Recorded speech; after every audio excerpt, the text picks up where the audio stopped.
Well, welcome. This is the second session of our memoir series, and it's called Speak Memory. And we're going to talk this week about how to access the memories we have and how to enhance them. Because there's a lot more to our memory, whether we hold it here or whether we hold it in our heads. We're going to get at the stuff that's secret. But we have some business to take care of first, and that is there was homework from last week. So do people do their homework? Mm-hmm. Yeah. Okay. Mm-hmm. I noticed also a couple of questionnaires that were actually filled out. I had said, just read them over if you want, but my goodness. I'm not going to ask you to read the questionnaires, I guess, but were there any surprises? Did you find it focused, your memoir thinking? I found my assignment to be focused. I was able to come up with something that I wanted to write about. Good. Just this time, or maybe a memoir that you might start writing? It could be both. What I have now is a sample, but it could continue to a much larger project. Good. And it'll make more sense once I describe it. Sure. Okay. Well, that's good. Anybody else? Any surprises? Any shaping or focus that you hadn't perhaps expected?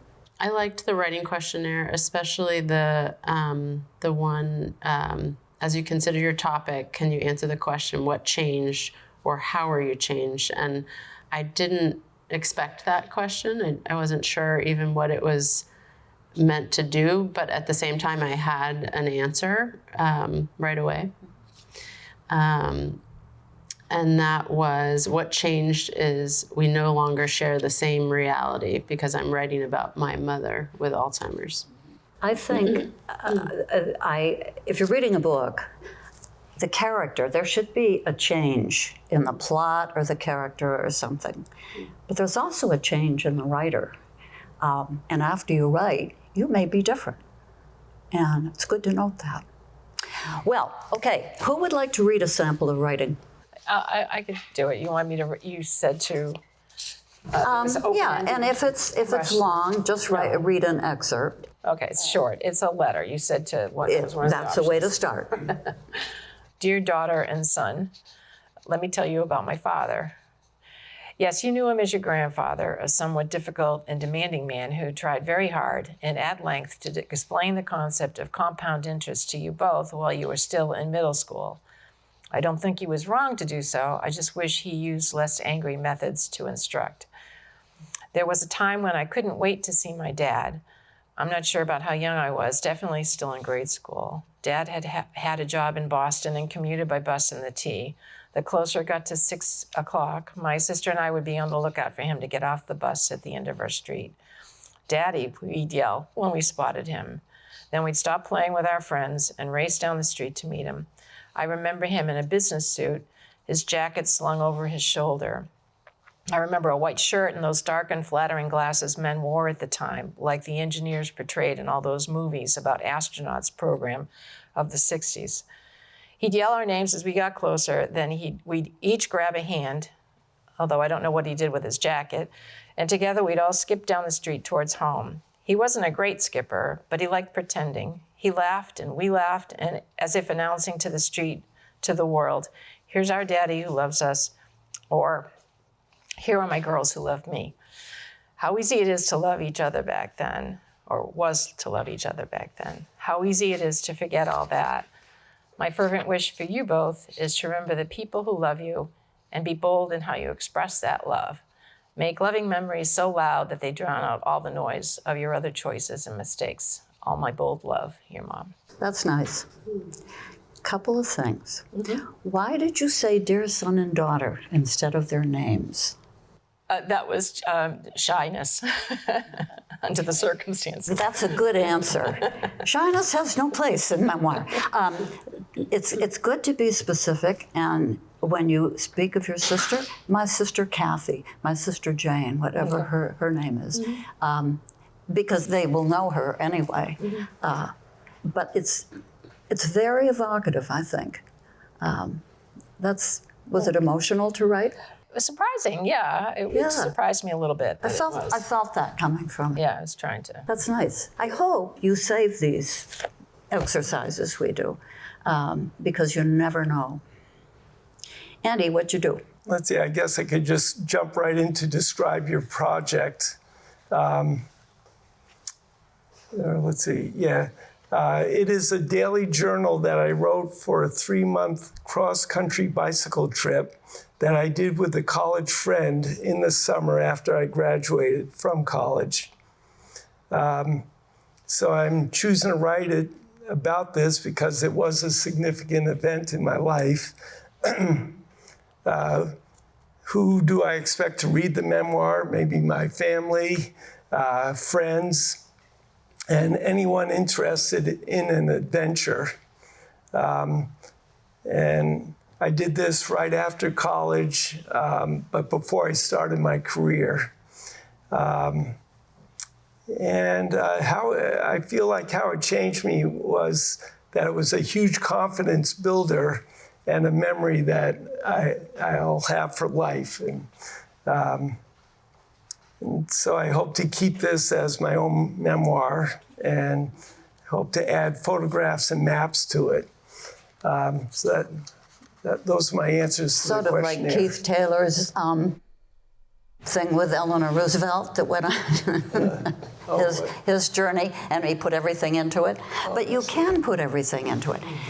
You showed me last week after we were in the parking lot, you showed me a memoir that you had that was entirely postcards in a binder, a wonderful memoir.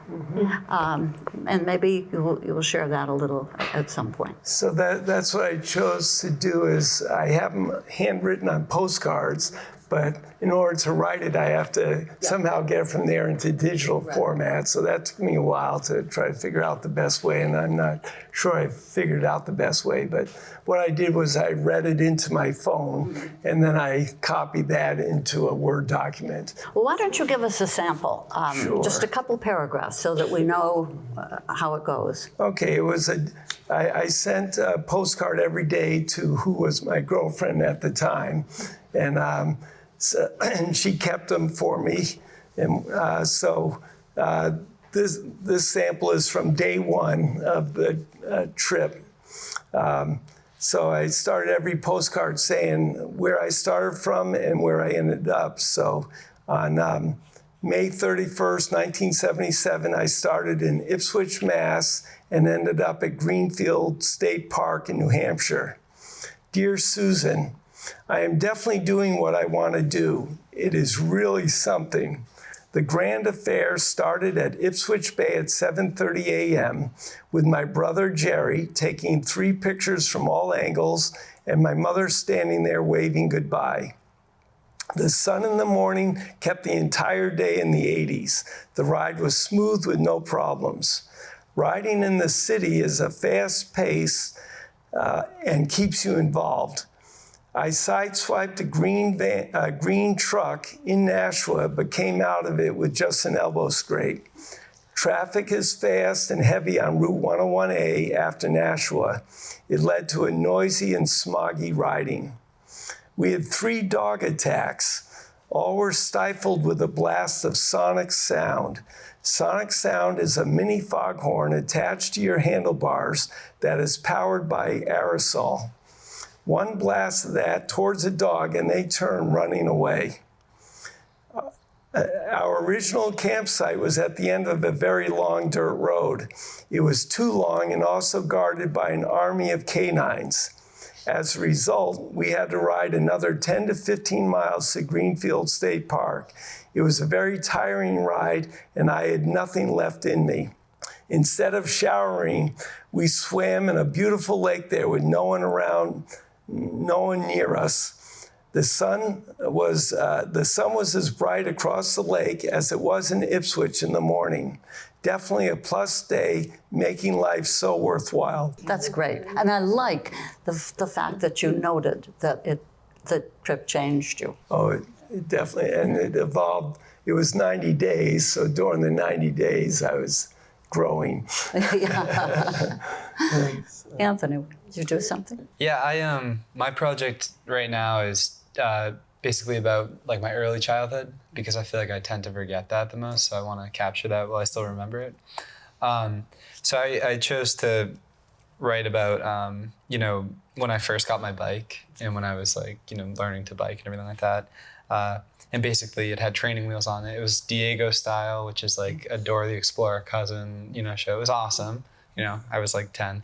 But yeah, so anyway, I'll read this part.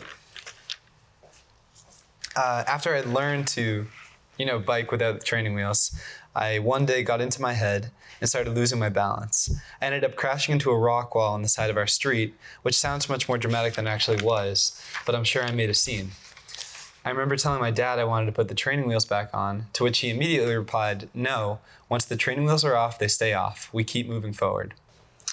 So I'm writing about my mother who has Alzheimer's, and I call it poetry my mom says.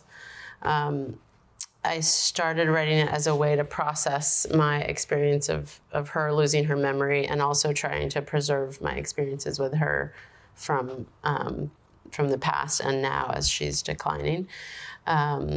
So I'll read one of the poems. It's called Like an Average Day. Like an average day, brushing my teeth, opening the mail, scrambling an egg, taking my vitamins. But today I borrowed half and half, and you and I, for a moment, shared an everyday moment until you smiled a little too much, and I knew again, Alzheimer's.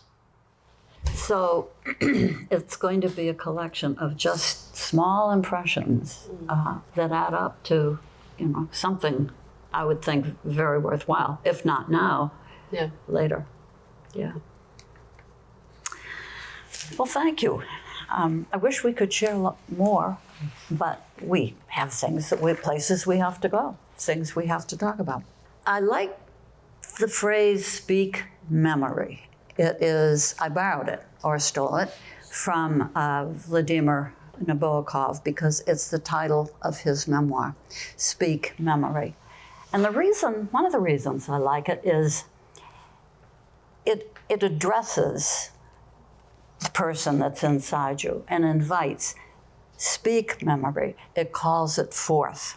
So we're going to excavate, we're going to data mine today and talk about some ways to do that. But I always like to start this particular session with a poem. And I'm going to read the poem, but I would invite you to follow along as I read, because I think when you're listening to poetry, it's much easier to have a visual.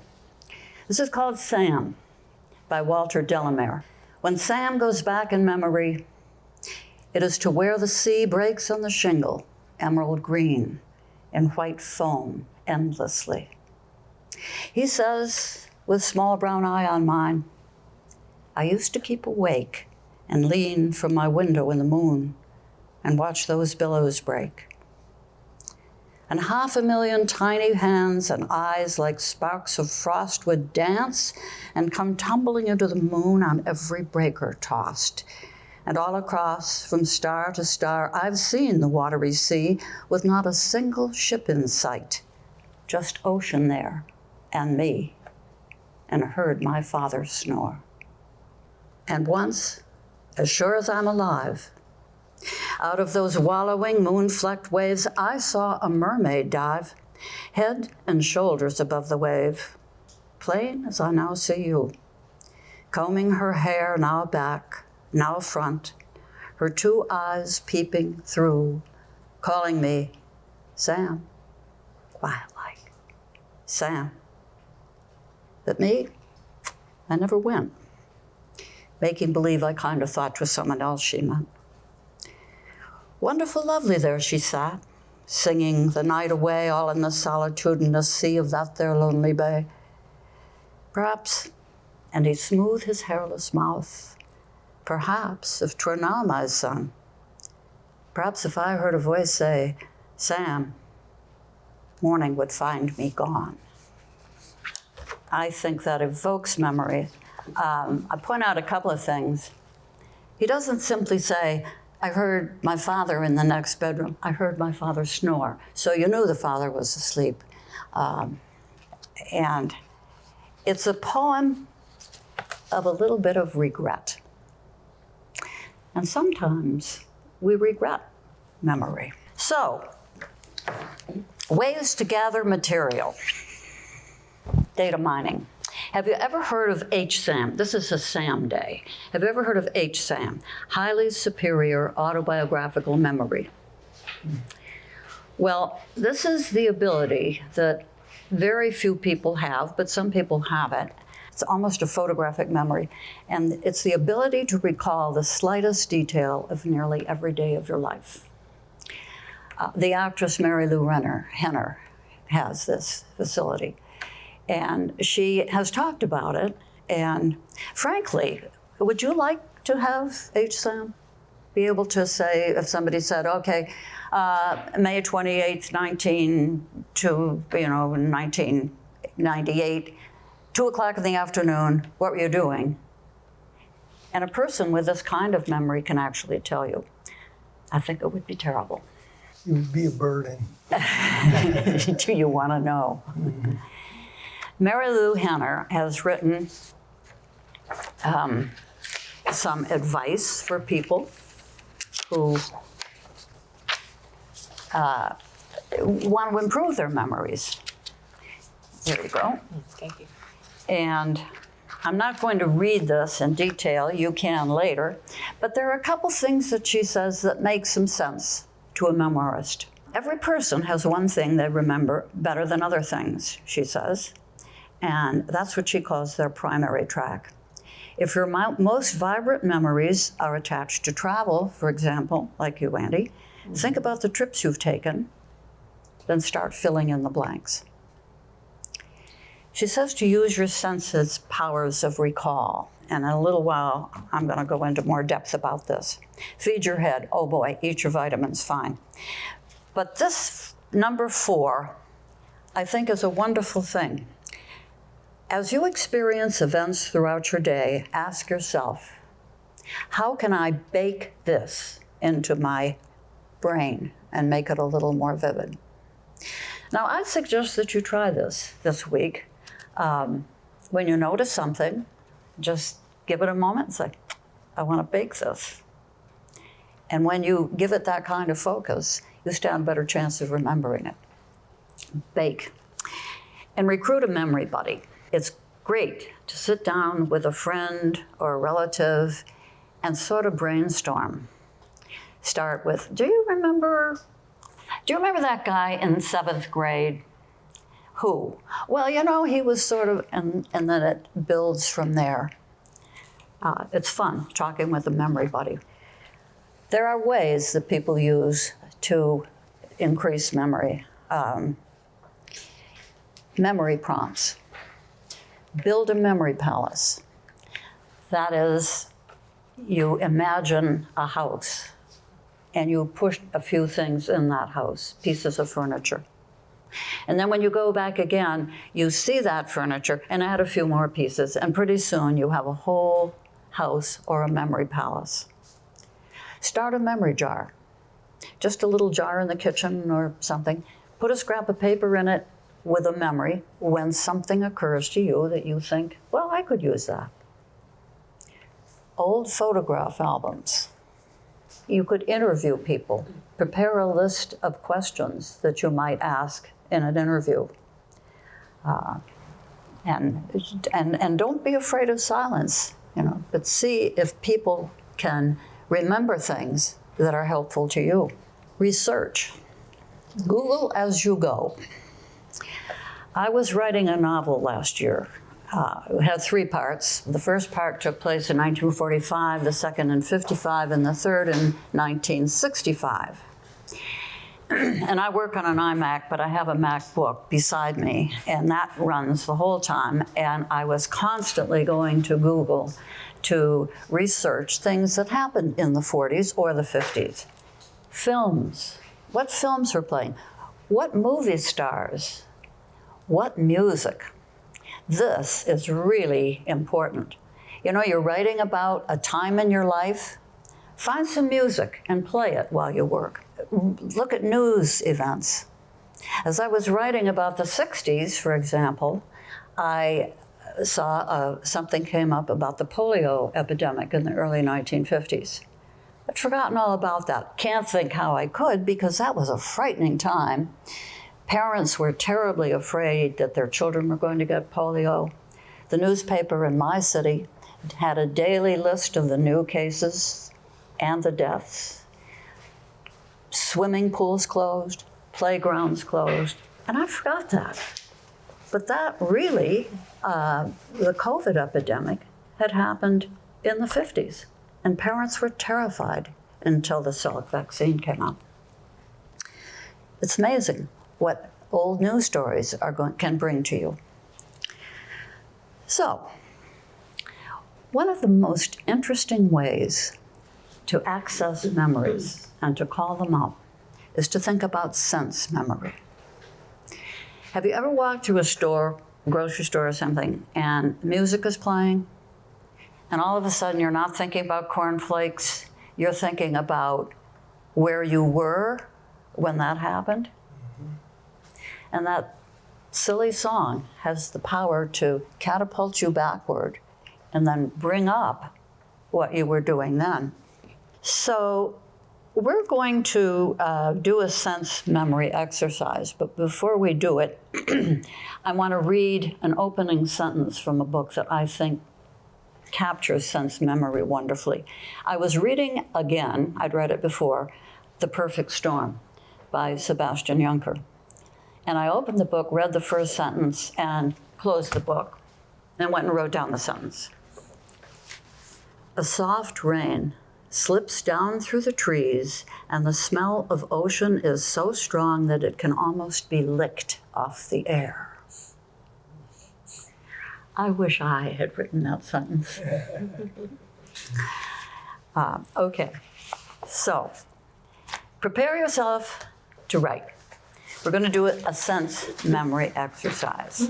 When I read a prompt, you might write just down a word, or you might write a few sentences to fill it out a little. And maybe the first thing that occurs to you will be what you want to write about. Anyway, don't think about it too much. The smell of popcorn, where does it take you?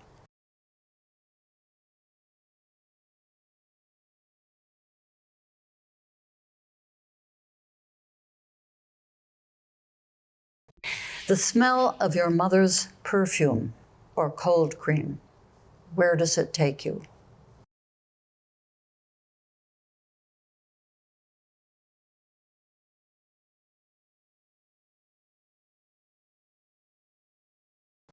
The color orange, where does it take you?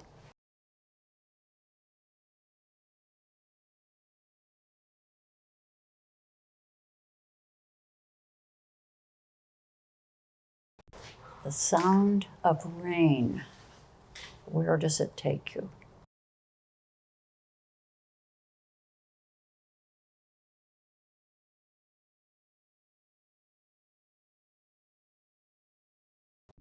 The sound of screeching brakes.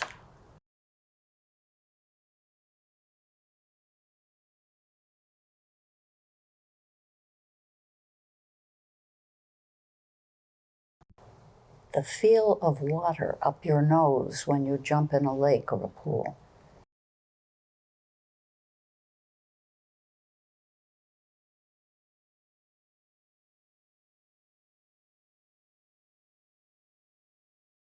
The feel of Jell-O in your mouth, where does it take you?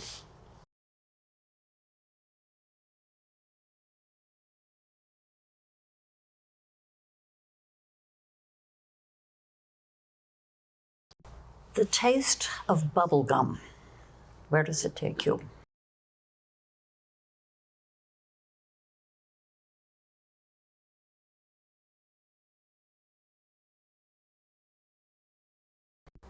And finally, the taste of snow, where does it take you?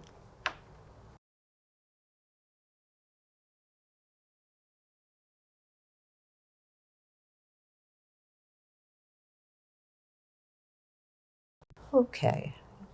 May not have had time to write quite as much as you wanted about different things, but where'd you go? What I noticed was everything came to me instantly. There was no delay.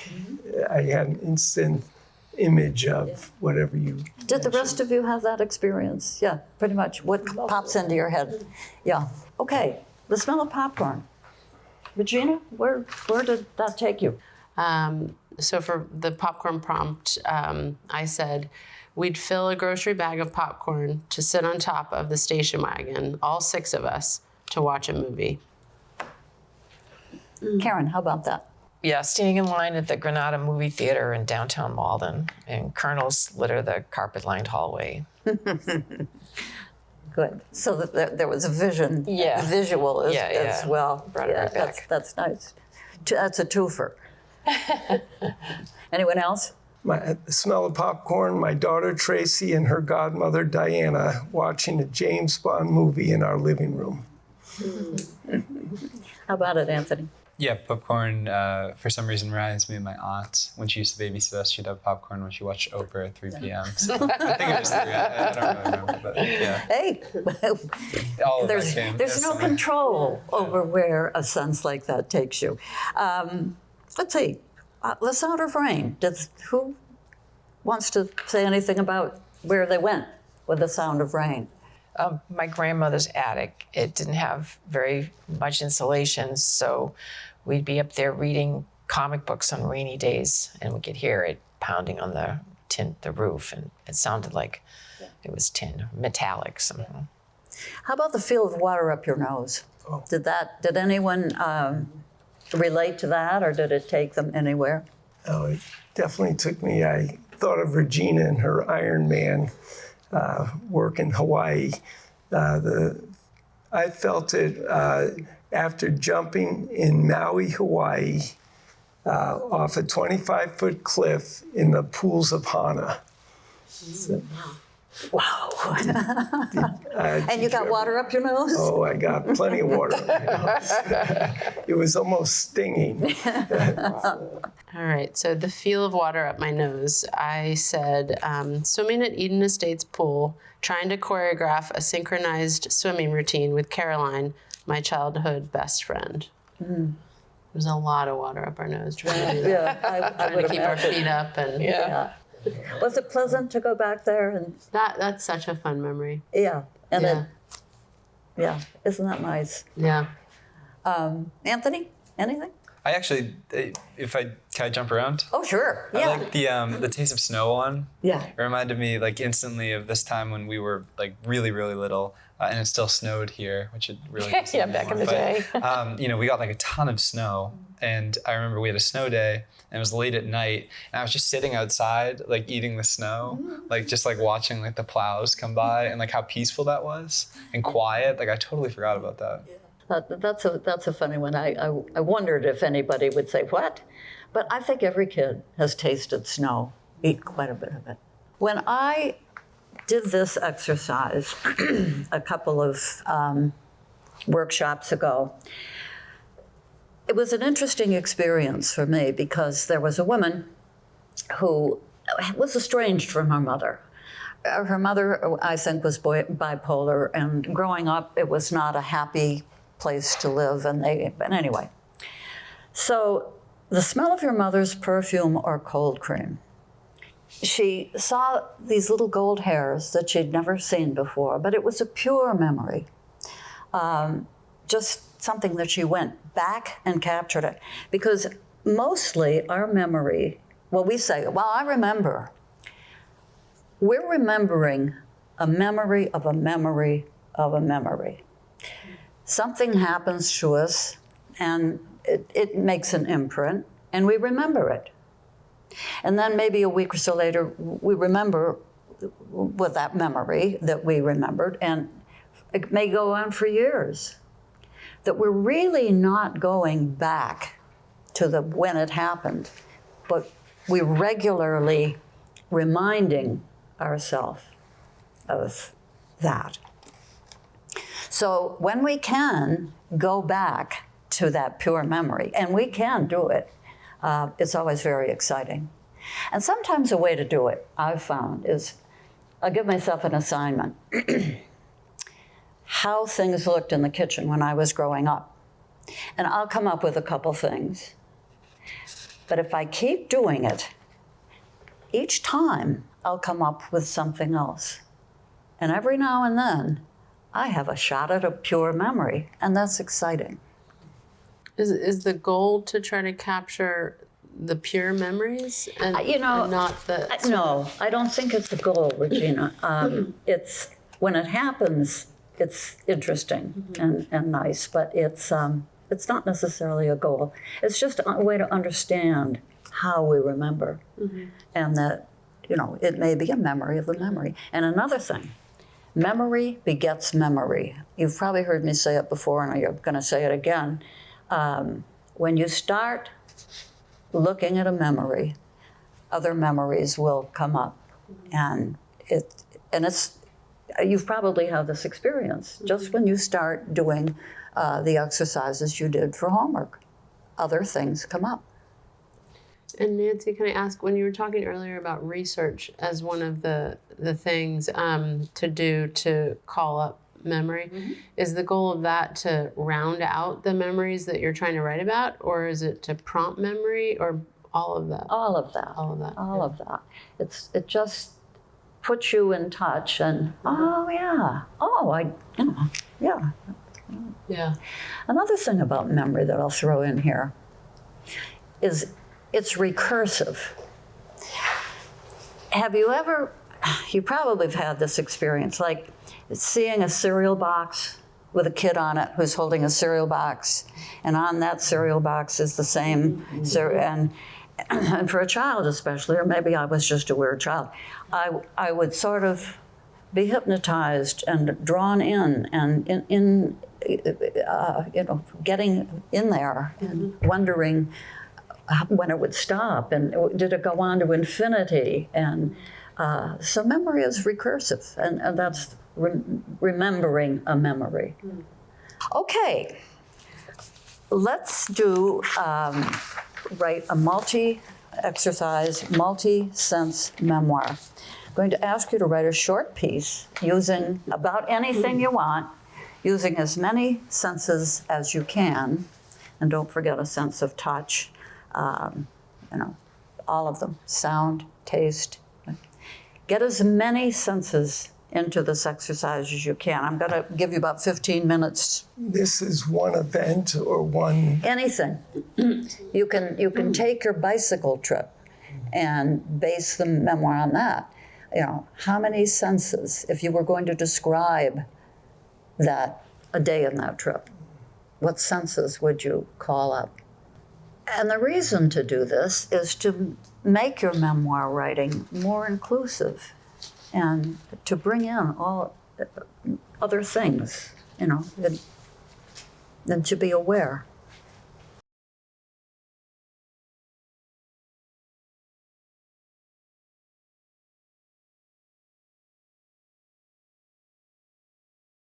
All right, time to put down your pens and tear yourselves away from your memories. How did you do? It took me a while to come up with something that told me all the senses, or so. Yeah, it's sometimes it's an exercise where you sort of have to figure out a place that offers a lot of stuff, and that takes some time. But nevertheless, where'd you go? Standing outside with Susan on a sidewalk in the UMass campus under an umbrella in a heavy rain. The loud sound of the many water droplets hitting the ground muffled the noise of all the people and activity around us. I could just hear Susan's soothing voice. It was damp and chilly from the autumn's shorter days and cooler temps, but I didn't care. I was there, close with Sue, under the umbrella.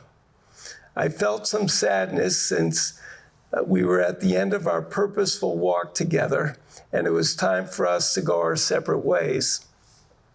We stopped and I looked into her brown eyes, with our faces inches apart.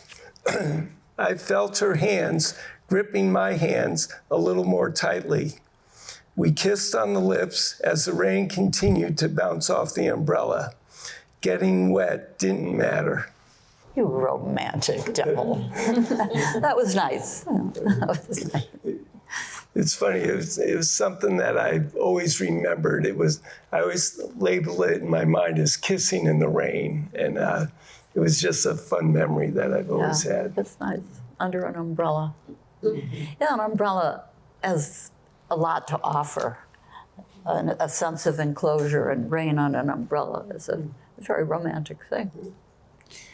Can you top that, Anthony? Definitely not. No. Mine actually doesn't even touch on all the senses. I thought it did, and then I was like halfway through, and I'm like, oh, well. But I wrote about, I said the Museum of Science used to open the roof of their parking garage to members on the 4th of July so that you could watch the fireworks over the Esplanade. When you got there, it was like a warm summer day at the beach. There was a sea of families sprawled out on towels and blankets, each trying to locate or to stake out their own open section of concrete, which was actually really hard to do. There was an inflatable projection of the performance happening at the Shell that provided a visual, but you kind of had to imagine what the orchestra was playing because it was hard to hear over all the people. My poor parents. There were 4 of us, each ranging from 4 to 10. The show was awesome, but getting out of there was like leaving a concert, waiting for families to pile out one by one. I remember passing by a prison on the way out. The inmates banged on the windows and waved as the hundreds of people walked by. You could literally see the bars from the street, each prisoner maneuvering past them just to wave. How old were you? Probably 10. Yeah. But I think that was 2012. And then they changed it, and then we didn't go there anymore, but that was cool when we did that. Thinking about it now, though, it's hard to imagine that we ever did something like that because, now that I'm thinking about it, like taking 4 kids to the city on the 4th of July and then getting them, I'm like, I don't understand like why someone would want to do that, but it was cool. Yeah. Well, you had cool parents. Yeah. Crazy, but cool. Yeah. My grandparents came too. Yeah. I should have wrote that. Karen, how'd you do? That's a tough assignment. That was a tough assignment. Yeah. The beach at Highland Lake was not crowded, though there were other families. The raft rocked beneath the weight of the kids getting on and jumping off, shouts, splashing, laughter. I laid out my beach towel. The sand yielded easily beneath my feet. They sank in. I felt the tickle of sweat down the center of my chest, peeled off the t-shirt over my bathing suit and charged into the water, first battling dry sand, then briefly packed hard. Water felt cool, then colder. As it hit my waist, I always gasped or yelled or made noise and dived in.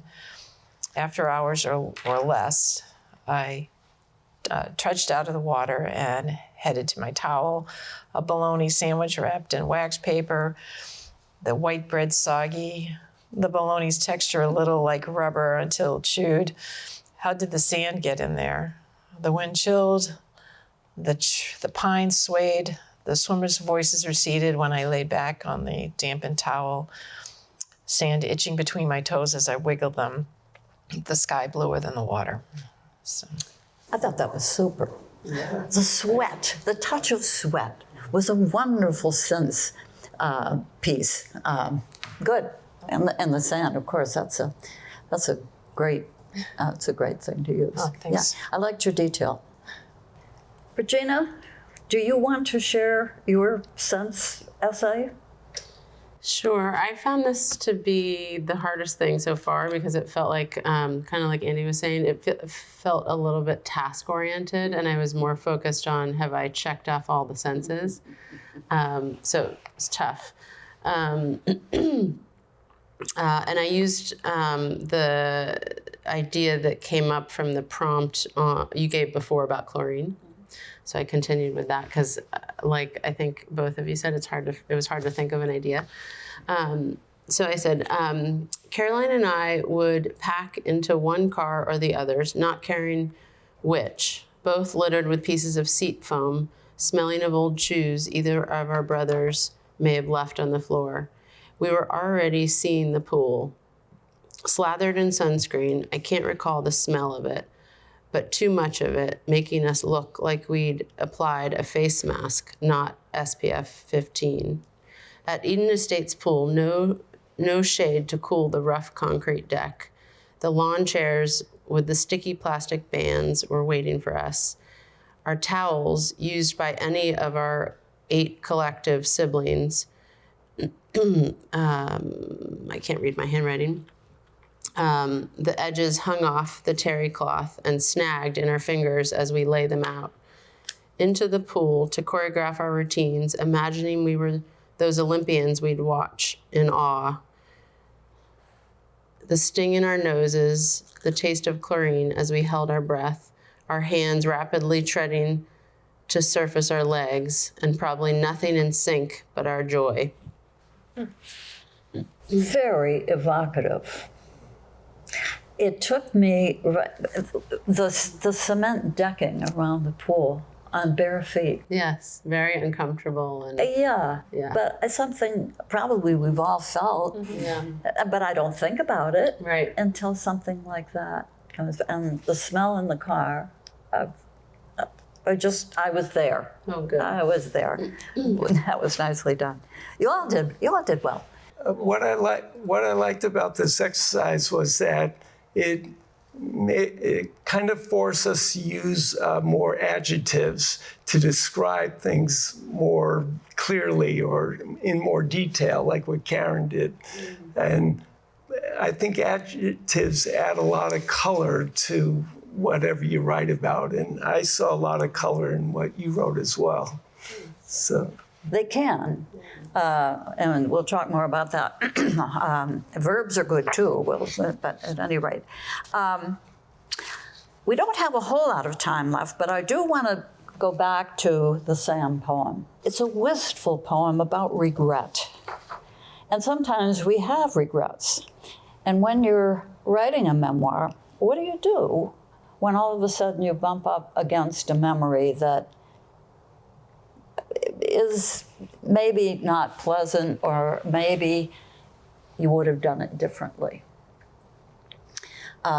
If we had time, but we don't today, I was going to suggest an exercise that would begin something like, if I could do it again, or if I had it to do over, I would.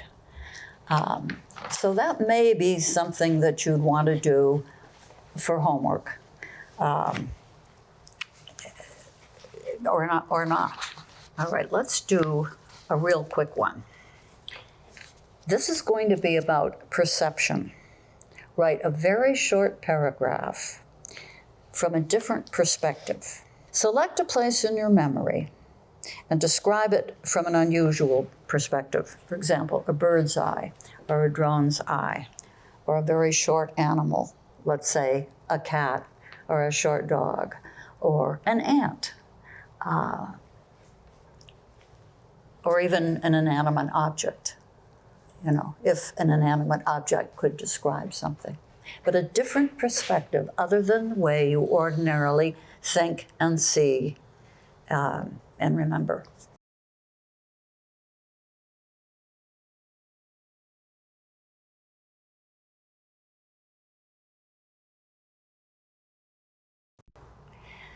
The point of these exercises, particularly the last one, is to get you to think about your subject in a different way, maybe a little uncomfortable, but just to try exercising, doing something else.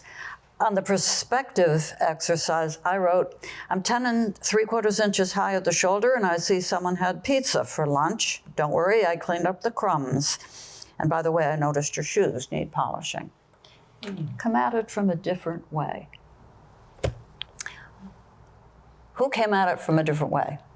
Yeah, I wrote, one day the 2 cars I knew left and never returned. Instead, 2 new ones appeared, followed by a large truck. Boxes upon boxes, bunk beds and futons were quickly stuffed in the house. They came in the summer. At the time, just 1 kid, and a few days later, 3 more. And that was written about when we moved into my house. That was written from like a tree on my lawn. So, yeah. Andy? The view of the drone flying over my house is coming into focus on my phone. I never realized how many trees surrounded my home and how close they were to the structure. As it flew over my chimney, I could see the finished brickwork rising above the roof and the metal screen on the chimney top that prevented any wildlife from entering the smokestack. The roof shingles sparkled under the sun and were laid out in an impressive uniform order. The back deck looked much smaller than it feels when I'm standing on it with others. I can't believe that I mow as much grass every week as I see on my phone screen. It's interesting, isn't it? Yeah. Did you actually have a drone, or did you imagine that? I imagined it. Yeah. Nice going. Karen? I did the above thing too. It's like, from above, all you can see are the treetops at first. The breaks in the leaf cover expose the dry grass and patchy lawn above our septic tank. The chimney tilts a little drunkenly on our red-tiled roof. A brick or two junk juts out to one side. The garage roof stands lower than the house, off to the side, connected only by pavement. The driveway parallels the hedge, runs under the maple up front. One portion turns off in front of the building, where it dips in spots, hosting puddles of water where the robins play. Again, it's something you had to imagine. Mm-hmm. Yeah. Yeah. It's fun, isn't it? Yeah. Yeah. Regina, your turn. I wrote about the perception of my child's stuffies on my child, 4-year-old Willa.